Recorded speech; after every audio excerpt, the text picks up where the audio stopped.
శ్రోతలందరికీ హృదయపూర్వక ధన్యవాదాలు.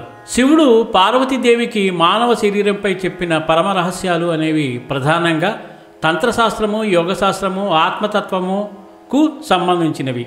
ప్రధాన 10 రహస్యాలను ఇప్పుడు క్లుప్తంగా తెలుసుకుందాం. శరీరమే శివాలయం. శివుడు పార్వతికి చెప్పారు, ప్రతి మనిషి శరీరం దేవాలయం, లోపలి చైతన్యం శివం.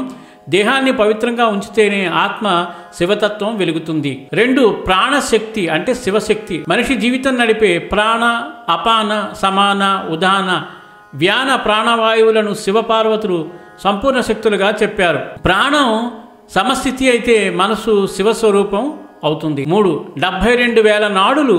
వీటిలో 3 అత్యంత రహస్యం.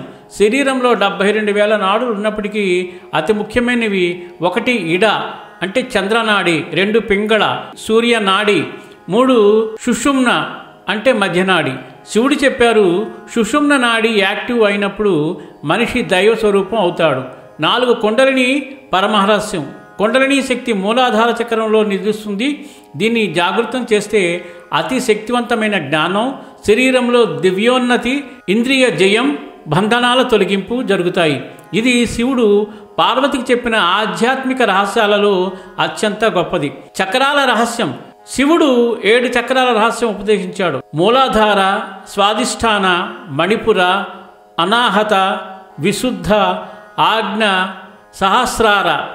ఇవి మేల్కొంటే మనసు, బుద్ధి, ఆత్మ ఒకే తత్వం అవుతాయి. 6 శ్వాసే జీవన రహస్యం. మానవ శరీర రహస్యంలో ముఖ్యమైన బోధన. ఎవడు శ్వాసను నియంత్రిస్తాడో వాడు జీవితం, భావాలు, ఇంద్రియాలన్నింటినీ నియంత్రించగలడు. ప్రాణాయామం శివుడు పార్వతికి చెప్పిన అత్యంత శక్తివంతమైన సాధన. 7 మనస్సు అతిపెద్ద మాయ. శివుడు అన్నారు, మనసే బంధనం, మనసే మోక్షం. మనసులోని 5 బంధనాలు కామ, క్రోధ, లోభ, మోహ, మద. వాటిని జయించిన వాడు నిజమైన శివభక్తుడు. 8 శరీరంలోని రసాలు. అమృత విషతత్వము. మనిషి శరీరంలో 3 ముఖ్య రసాలు: బిందు, అమృత, రేతస్సు, 3 ఓజస్సు. ఈ 3 సమతౌల్యం ఉంటే దీర్ఘాయుష్యు, జ్ఞానశక్తి, శరీర సామర్థ్యం ఇవి లభిస్తాయి. 9 శివశక్తి ఏకత్వం.